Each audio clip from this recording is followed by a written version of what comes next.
আপনি আশ্চর্য হয়ে যাবেন, ইসলামের দ্বিতীয় খলিফা হযরতে ওমর ফারুক রাদিয়াল্লাহু তাআলা আনহু, যার ব্যাপারে বিশ্বনবী সাল্লাল্লাহু আলাইহি ওয়াসাল্লাম বলেছেন, আমার পরে কোনো নবী নাই, আমার পরে কোনো রাসূল নাই। যদি আমার পরে কোনো নবী রাসূল হয়ে যেত, তাহলে আমার ওমর সাহাবী সে নবী অথবা রাসূল হয়ে যেত। জোরে বলেন সুবহানাল্লাহ। হযরত ওমরের নামাজ কত সুন্দর ছিল, মুসলমান ভাইরা খেয়াল করেন।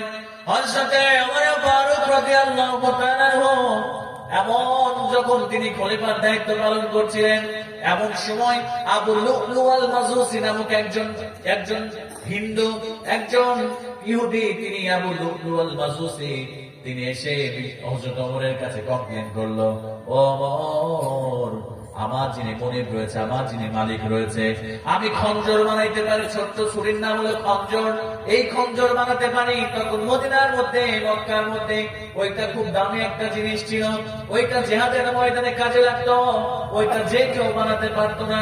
খঞ্জর মানে ছোট্ট ছুরি, মাঝখানে ধরতে হয়, দুই পাশে ধার থাকে, একই টপির দুই পাশে ধার থাকে।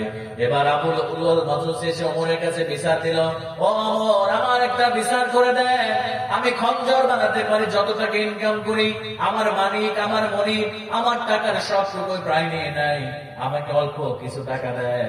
ওমর, আপনার কাছে বিচার দিলাম, আমার মালিকের বিচার আপনি করে দিবেন। এবার হযরত ওমর ফারুক কিছু বললেন না। হযরত ওমর ফারুক বললেন, তোমার মালিক যেটা করে ঠিক করে, তুমি যেহেতু তার গোলাম, তোমার ইনকাম সে নিতেই পারে, তার অধিকার রয়েছে। এবার আবু লু'লু আল মাজুসি হযরত ওমরের উপরে রেগে গেলেন, কেমন রাগ করলেন খেয়াল করেন। এবার বাড়িতে এসে তিনি একটা ধারালো খঞ্জর তৈরি করলেন, আর মনে মনে চিন্তা করলেন, ওমর, তুমি আমার পক্ষে রায় না দিয়ে আমার মনিবের পক্ষে রায় দিয়েছ, আমি যে খঞ্জরটা বানালাম, সকাল বিকাল খঞ্জরে ধার দেয়। আর চিন্তা করে ওমর রে, যেদিন সুযোগ পাবো তোমাকে আমি খঞ্জর দিয়ে হত্যা করে ফেলবো। জোরে বলেন নাউযুবিল্লাহ। এবার আবু লু'লু আল মাজুসি চান্সে রয়েছে কখন ওমরকে হত্যা করা যায়। একদিন ফজরের জামাতের মধ্যে আবু লু'লু আল মাজুসি চলে গেলেন চাদর মুড়ি দিয়ে, পাশে দিয়ে হযরত ওমরের পিছনে দাঁড়ালেন। ভালো করে খেয়াল করে ওমরের নামাজ কেমন ছিল।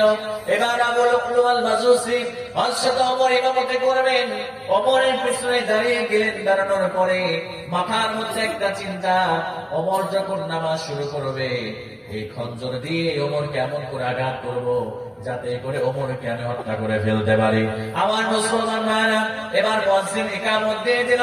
হযরত ওমর ফারুক রাদিয়াল্লাহু তাআলা আনহু নামাজ শুরু করলেন, সূরাতুল ফাতিহা পড়লেন। এমন সময় এবার ওই আবু লু'লু আল মাজুসি খঞ্জরটা বের করে ফেললো।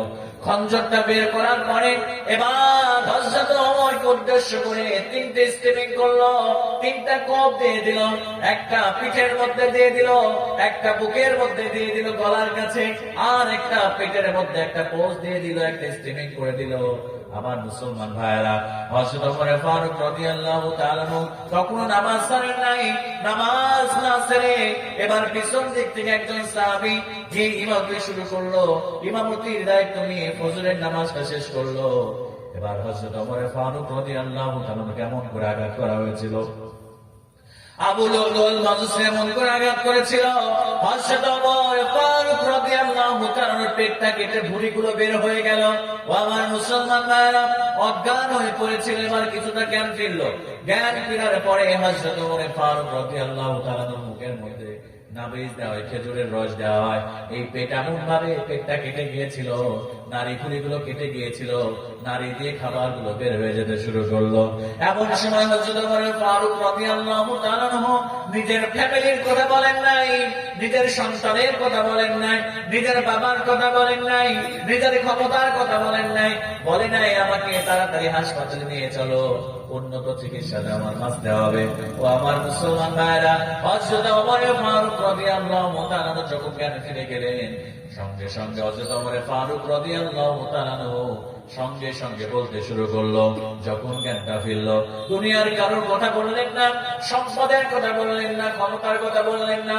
হযরত ওমর মুখ দিয়ে বের করলো, ও আমার বিশ্বনবীর সাহাবীরা, আমি যে ফজরের নামাজের ইমামতি শুরু করেছিলাম, এক রাকাতের পরে আমাকে আঘাত করা হয়েছিল, আমি অজ্ঞান হয়ে পড়ে গিয়েছিলাম। ও আল্লাহর নবীর সাহাবীরা, আমার ইমামতিতে যে ফজরের নামাজটা শুরু হয়েছিল, সেই ফজরের নামাজের দ্বিতীয় রাকাত কি অন্য কারো ইমামতিতে পড়ানো হয়েছে নাকি? অন্যান্য সাহাবীরা বলল, ও খলিফাতুল মুসলিমিন, আমিরুল মুমিনিন, আপনি চিন্তা করবেন না, আপনি অজ্ঞান হয়ে গিয়েছিলেন, অন্য জনের ইমামতিতে আমরা ফজরের নামাজ শেষ করেছি। জোরে বলেন সুবহানাল্লাহ। আমার মুসলমান ভাইরা, অথচ আজকে আমরা নামাজ পড়তে চাই না। সাহাবায়ে কেরাম রাদিয়াল্লাহু তাআলা কখনো নামাজ ছেড়ে দেয় নাই। জীবনের অন্তিম মুহূর্তে আল্লাহ রাব্বুল আলামিনের হাবিবের রূহটা বের হয়ে যাচ্ছে, আল্লাহর নবীজি বারবার, বিশ্ব নবী আমার বারবার পাত্র থেকে পানিগুলো তুলে মুখের মধ্যে ছিটানো দিচ্ছে আর বলছে, নিশ্চয় মৃত্যুর মধ্যে যন্ত্রণা আছে, নিশ্চয় মৃত্যুর মধ্যে যন্ত্রণা আছে। আল্লাহ নবীজি বারবার ঘেমে যাচ্ছেন। আমার নবীজি ফাতেমার কথা বলেন নাই, আমার নবীজি সম্পদের কথা বলেন নাই, আমার নবীজি আম্মা জান আয়েশার কথা বলেন নাই, আমার নবীজি ক্ষমতার কথা বলেন নাই। আল্লাহ নবীজি বলেছেন, আসসালাত আসসালাত আসসালাত, নামাজ নামাজ নামাজ। আমার উম্মতেরা রে, নামাজ কখনো ছেড়ে দিও না। জোরে বলেন সুবহানাল্লাহ। অথচ আজকে আমরা সেই মুসলমান, আজকে আমরা সেই নবীর উম্মত, আল্লাহর গোলামের এত নিয়ামত আল্লাহর খায়, এত রিজিক আল্লাহর খায়, প্রতিনিয়ত অক্সিজেন ব্যবহার করি। আজকে মেডিকেল সায়েন্স বলছে, একটা সুস্থ মানুষ প্রত্যেক দিন যে অক্সিজেনটা গ্রহণ করে, যদি সেটার বাজার মূল্য হিসাব করা হতো, তাহলে প্রত্যেক দিন একটা মানুষ 3.5 লক্ষ থেকে 4 লক্ষ টাকার অক্সিজেন গ্রহণ করে।